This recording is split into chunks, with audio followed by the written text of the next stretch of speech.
قابل نہ رہے، معدہ تیرا ہضم کرنے کے قابل نہ رہے، وہ جب چاہے تو جو مرضی کر لے۔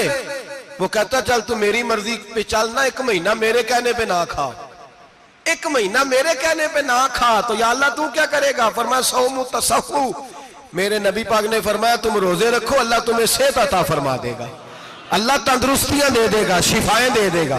تم روزے رکھو، اللہ تمہیں، سبحان اللہ، اللہ طاقت دیتا ہے، ہمت دیتا ہے، اللہ ہمت دیتا ہے۔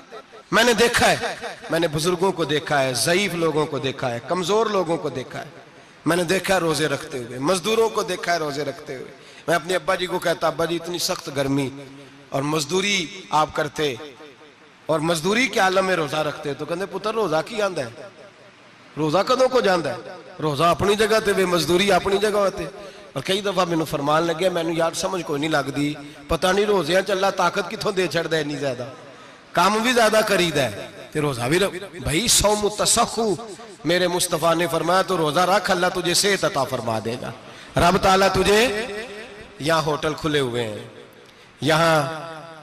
یہاں عجیب حالات ہیں، ہوٹل کھلے ہوئے ہیں، لوگ بہانے ڈھونڈتے پھرتے ہیں، کہتے ہیں کٹ لگ گیا تھا ذرا، تھوڑا سا خون نکل آیا، سنی پلاس لگائی تو روزہ نہیں رکھا، یہ ذرا مجھے تھوڑی دقت ہو گیا تو میں نے روزہ نہیں رکھا، کھانسی لگ گئی تو روزہ نہیں رکھا۔ او خدا کے بندے، روزہ تو نعمت ہے، اور سبحان اللہ میرے نبی پاک نے فرمایا لِكُلِّ شَيْءٍ زَكَاةٌ وَزَكَاةُ الْجَسَدِ الصَّوْمُ، فرمایا ہر شے کی زکوٰۃ ہوتی ہے، وجود کی زکوٰۃ روزہ ہے، روزے رکھو جسم کی زکوٰۃ نکل جائے گی۔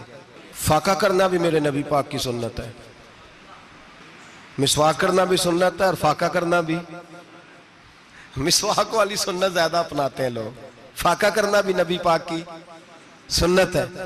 ایک صاحب مجھے کہنے لگے جناب بیٹھ کے کھانا حضور کی سنت ہے، میں نے کہا کبھی کبھی نہ کھانا بھی نبی پاک کی سنت ہے، نہ کھانا بھی حضور کی سنت ہے۔ اور ہمارے فقہاء نے لکھا ہے جو روٹی زیادہ کھاتا ہے اس میں 2 باتیں پیدا ہو جاتی ہیں، کیا کیا؟ ایک بولتا زیادہ ہے، دوسرا سوتا زیادہ ہے، غافل ہو جاتا ہے۔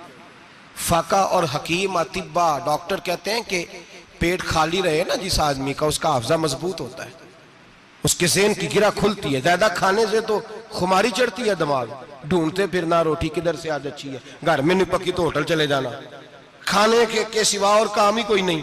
او صاحب میرے نبی پاک علیہ السلام نے فرمایا کافر 7 آنتوں سے کھاتا ہے، 7 آنتوں سے، اور فرمایا میرا مومن 1 آنت سے کھاتا ہے، اس کے وجود میں کھانے والی 1 آنت ہے، کافر 7 آنتوں سے کھاتا ہے۔ فاقہ کشی سے نورانیت پیدا ہوتا ہے، کم کھانا۔ دیکھیں نا نبی پاک صلی اللہ علیہ وسلم نے اللہ سے فاقہ مانگ کے لیا ہے، یا اللہ 1 وقت روٹی دے، 1 وقت کا فاقہ دے، مانگ کے لیا ہے نبی پاک نے، مانگ کے۔ حضرت ابو ہریرہ رضی اللہ تعالیٰ عنہ فرماتے ہیں بھوک زیادہ لگتی تھی نا جب مجھے، تو میں حضرت عمر سے، ابو بکر سے، عثمان مولا علی سے کوئی مسئلہ پوچھ لیتا تھا، اور جب میں مسئلہ پوچھتا تھا تو وہ مجھے روٹی کھلا دیتے تھے، جب میں ان سے مسئلہ پوچھتا تو وہ مجھے، حضرت ابو ہریرہ فرماتے ہیں مجھے بھوک لگی، میں حضرت عمر کے پاس گیا، ان سے مسئلہ پوچھا، ان کا رواج تھا جب میں مسئلہ پوچھتا تو پہلے روٹی کھلاتے۔ ہمارے بزرگ یہ فرماتے ہیں کہ کھانے کھلا کے دین پڑھاؤ، صرف تمہارا کتب خانہ نہیں کھلا ہونا چاہیے، تمہارا دسترخوان بھی کھلا ہونا چاہیے۔ کسی نے نبی پاک صلی اللہ علیہ وسلم سے پوچھا تھا بہترین مسلمان کون ہے؟ حضور نے فرمایا جو سلام لینے میں پہل کرے اور روٹی زیادہ کھلائے، جو روٹی ہر وقت فکر کرے آ یار تو روٹی کھا لے، روٹی کھانے کی طرف توجہ دلائے۔ کھلانا سنت ہے، زیادہ کھانا اس میں بھی فرق رکھیں۔ تو نبی پاک صلی اللہ علیہ وسلم کے صحابی حضرت ابو ہریرہ رضی اللہ تعالیٰ عنہ فرماتے ہیں میں نے حضرت عمر سے مسئلہ پوچھا، میں نے کہا حضور مسئلہ بتائیں، تو کہتے پہلے ان کی عادت تھی جب میں مسئلہ پوچھتا تو روٹی بھی کھلاتے، آج انہوں نے مسئلہ ہی بتایا ہے، روٹی کوئی نہیں کھلائی۔ تو مجھے کہنے لگے ابو ہریرہ تو سوچتا ہوگا روٹی نہیں اس نے پوچھی، تو نے کب سے کھانا نہیں کھایا؟ میں نے کہا آج صبح سے۔ تو جناب عمر کہنے لگے میں نے کل صبح سے نہیں کھایا۔ چل ابو بکر صدیق کے گھر مسئلہ پوچھتے ہیں، کہتے ہیں جناب صدیق اکبر کے دروازے پہ گئے، جا کر کے ان سے مسئلہ پوچھا۔ ان کی بھی عادت تھی جب کوئی مسئلہ پوچھنے جاتے تو دسترخوان بچھا لیتے، کہتے آؤ روٹی بھی کھلاتا ہوں مسئلے بھی بتاتا ہوں۔ کہتے ہیں گئے تو انہوں نے بھی مسئلہ بتایا، روٹی کوئی نہ پوچھی۔ تو کہنے لگے عمر ابو ہریرہ تم لوگوں نے کل پرسوں سے نہیں نہ کھایا ہوگا، اور ابو بکر کو 4 دن گزر گئے ہیں، تھوڑا سا دودھ ملا ہے یا کھجور ملی ہے، روٹی کوئی نہیں ملی، چلو در رسول پہ چلتے ہیں، آؤ حضور کی بارگاہ میں۔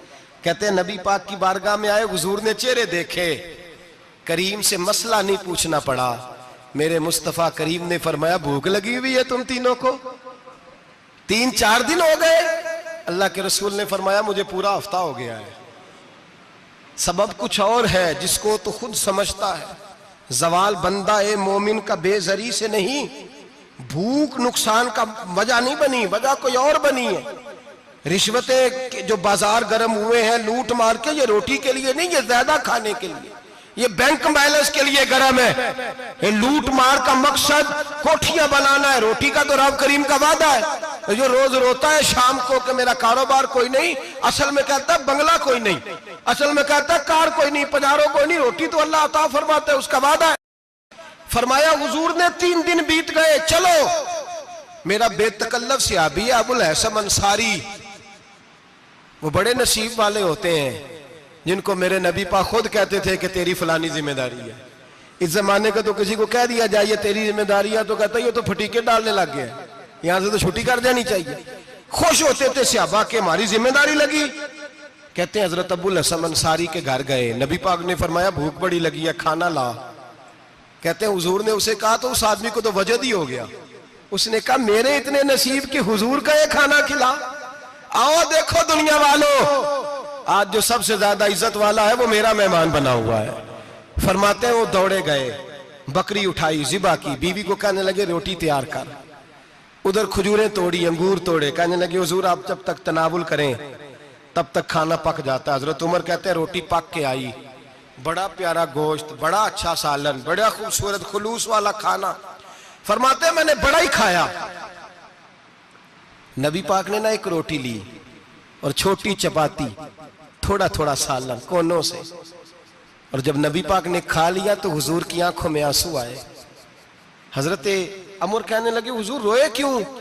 نبی پاک نے فرمایا سوچتا ہوں 7 دن کے فاقے کے بعد کھایا ہے، پر ڈرتا ہوں رب اس کا حساب پوچھے گا تو جواب کیسے دینا ہے، اس کا حساب بھی تو دینا ہے نا جو کھایا ہے۔ تو حضرت عمر فاروق کے ہاتھ میں کچھ چیز تھی، زور سے زمین پہ ماری، کہا محبوبہ 7 دن کے بعد بھی روٹی کھائے تو حساب دینا ہے۔ نبی پاک فرمانے لگے عمر وہ مالک ہے نا، تو جب دیتا ہے تو حساب نہیں لے سکتا، حساب تو دینا ہے، حساب تو دینا ہے، تیاری رکھو۔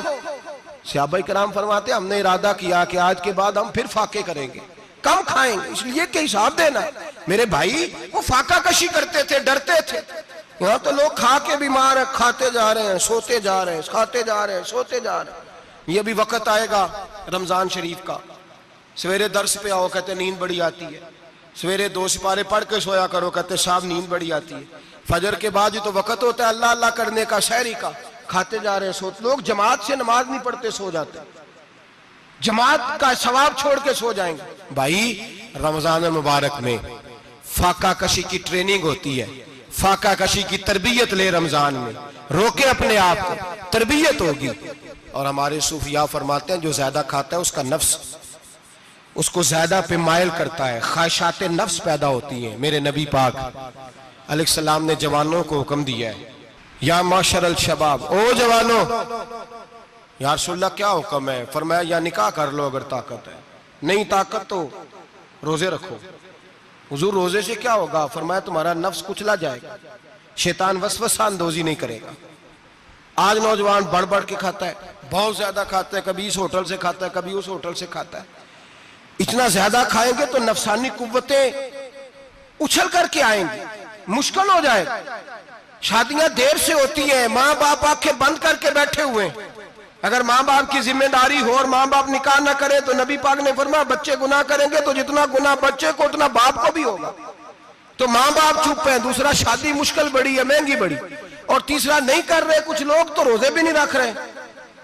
تو رمضان ان کے لیے بھی وقت ہے، نفسانی قوتیں کچلی جائیں گی، کھانا جتنا کم کھایا جائے گا اتنا وجود کے اندر نفسانی خواہشات کم پیدا ہوں گی۔ تو رمضان تو پریکٹس ہے مجاہدے کی، دین کی۔ اور دوسرا میرے حبیب پاک صلی اللہ علیہ وسلم نے فرمایا ہے، حضور فرماتے ہیں کہ رمضان اور قرآن کا آپس میں رشتہ ہے۔ قرآن پاک کتنا پڑھنا چاہیے روزانہ؟ زیادہ سے اللہ جزا دے، امید ہے آپ زیادہ سے زیادہ ہی پڑھتے ہوں گے۔